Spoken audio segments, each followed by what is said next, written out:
Hello everyone and welcome back to MixBest TV mixing and mastering tutorials on YouTube. I'm your host David, and in this video I'm gonna give you a tip on how to get smooth vocals under heavy compression. In previous videos we talked about the performance and how that's the most important thing, specifically the delivery of hard consonants and S's in front of a mic, and how it's always gonna be hard to get smooth vocals in the mix if the performance sucks, no matter the mic, the hardware, or the mixing technique. In that case, you can only contain the damage. But today we talk about mixing exclusively. If you're like me, you get the vocals recorded somewhere, and that's what you have to work with. In modern music, especially rock, hip-hop, and pop, it's common to want or need that heavily compressed vocal sound, both to fit the style, the aggressive sound that heavy compression gives us, and the dynamic control. But I'm sure many of you often find that with heavy compression, vocals tend to become speedy and harsh, not pleasant to hear. That's the nature of heavy compression. Obviously, we want aggression, we want power, and yet we'll still want the vocal to be smooth somehow. Meaning, we don't want something that hurts our ears when listening to it. Not considering parallel compression today, as that's usually tucked in and we can get away with more dirt in parallel than we could compressing directly the track. Let's just look at insert compression, direct compression on the track. Usually common settings for when we want an aggressive overcompressed vocal sound are high ratio medium attack, so the transients pass and we get the snap, and fast release. And this last one is arguably the parameter that more than the others gives us that aggressive sound, bringing up all the details in the vocals, letting us hear the compression happening. But that fast release is also the reason why heavy compressed vocals start to sound spitty. So the first tip is to try to set the release as fast as possible and then slow it down gradually till we find a spot where there's a good compromise between aggression and dirt. But compressor settings are not the subject today. The subject is prepping the vocals for heavy compression. One of the biggest mistakes I see and hear when people use heavy compression on vocals is that they don't prep their tracks for such processing. Specifically, they don't clean the vocal tracks, and if they do, they don't go into detail enough. What I mean by cleaning, I don't mean just the empty spaces and the noise. What I mean is automating those bits, specifically hard consonants, S's, and breaths, that once they get heavily compressed, are responsible for the harshness and that unpleasant feeling you get when listening to a heavy compressed vocals that hasn't been prepped correctly. This is so important. It might not look like it at first, but it makes all the difference. Now, usually that cleaning is done with a combination of these things: volume automation, EQ automation, and sometimes even straight up cut and fade in or fade outs. And usually we tend to do these automation after the compression. And here's my tip for you today: do them before heating the compressor. I won't go into details here on how to do the automation themselves because that's really nothing new. I don't need to show you how to manually lower the level of S's or automate an EQ at 6K during a harsh pass. If you're watching this video, I'm sure you know how to do that. That's just manual labor.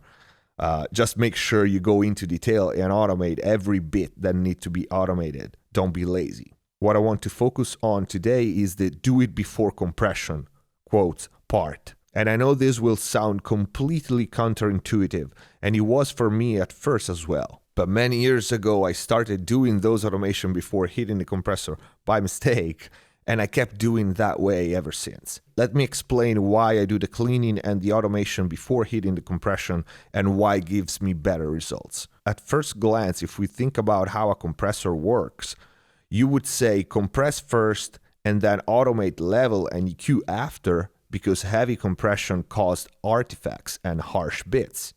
And that makes perfect sense, and we can still do that if needed. The thought process of not automating before compression is, if we lower the offending bits, breaths, S's, before the compressor won't be triggered by those bits. Hence, it will not reduce their level, and when we turn the makeup gain up, they will be even higher than before, right? This is the reasoning behind we think about automating after the compression instead of before. And that was what I knew as well. It was logical, it made sense. And yet one day I was mixing, I had two vocal tracks for a verse because they were overlapping. So they were sent to an aux track where a hardware compressor was in insert. I compressed the vocals and then I started to automate the offending bits, lowering level and automating EQ. The thing is, I made a mistake. And instead of doing the automation on that aux track post-compression, I started automating the vocal tracks themselves. So I was changing the level before the tracks were hitting the compressor. Halfway through, I noticed the mistake, but to my surprise, they sounded much smoother and it was much easier to push the compression hard without making them sound harsh. While mixing, I had no time to analyze why that was the case, so I kept going, but later on I sat down and analyzed why that was happening, why such a counterintuitive thing was working so well. The reason why automating before hitting the compressor works better, in my opinion of course, is because with aggressive settings, a compressor, especially a colored one, what we usually use for that heavy in-your-face compressed sound like a distressor, an 1176, it generates distortion, artifacts, higher harmonics. And if we feed those offending bits, S's, hard consonants, breaths, to the compressor, letting it work on those bits, that distortion is added to those already brash sounds, making them even harder to listen to. Even if we lower the level of them after, they are still distorted. They are still harsher than they were before because of the action of the compressor. And we know that distortion affects how loud we perceive sounds.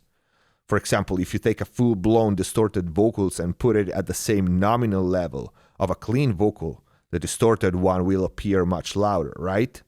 It's the same here. The offending harsh bits, if we let the compressor work on them by not reducing their level before hitting it, will become much harder and harsh.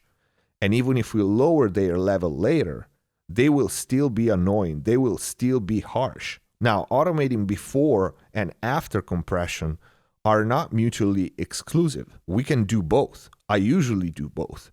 But the end result for me, it's so much better if I do the bulk of the automation before hitting the compressor. Then after that, all I need is minor additional level automation post-compression, but I don't have to deal with the distortion and really harsh bits.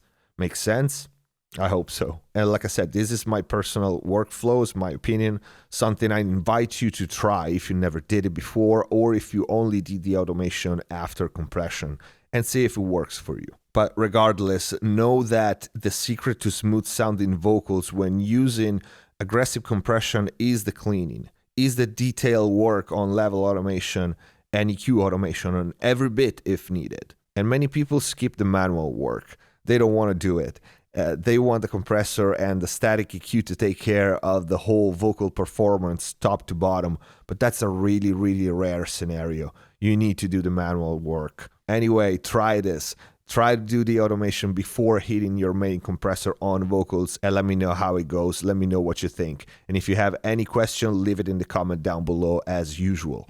And that's a wrap. This is it for this video. If you liked it, please don't forget to hit the like button, comment and share. Join us on Facebook and Twitter to access to exclusive content, to stay in touch with us and get all the news about the channel. And very interesting news are coming up. Please keep supporting MixBuzz TV by sharing the videos and spreading the word on blogs, forums, social media.